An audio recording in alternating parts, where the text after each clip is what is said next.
സാഹചര്യത്തിൻ്റെ സമ്മർദ്ദങ്ങൾ നിന്റെ ചിന്തകളെ നിയന്ത്രിക്കരുത്, നിന്റെ മനസ്സിനെ നിയന്ത്രിക്കരുത്. ഹല്ലേലൂയ. വിശ്വാസത്താൽ ദൈവം നിനക്ക് തരുന്ന സ്വസ്ഥതയാൽ നിയന്ത്രിക്കപ്പെടുന്നതായിരിക്കണം നിന്റെ ചിന്തയും നിന്റെ ഹൃദയവും.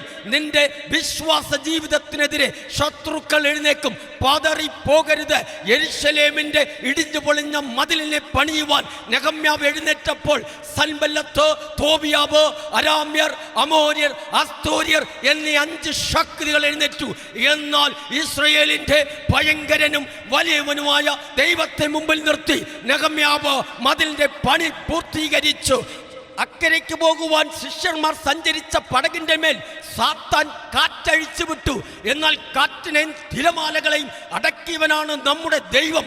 ഹല്ലേലൂയ. തീയുടെ കെട്ടഴിച്ചവൻ, സിംഹത്തിന്റെ വായടച്ചവൻ. നിന്റെ ശുശ്രൂഷയ്ക്കെതിരെ, ആത്മീക ജീവിതത്തിനെതിരെ, നിന്റെ വിശ്വാസ ജീവിതത്തിനെതിരെ വെല്ലുവിളികൾ ഉയരും, ശത്രുക്കൾ എഴുന്നേക്കും, വിമർശകന്മാരുണ്ടാകും.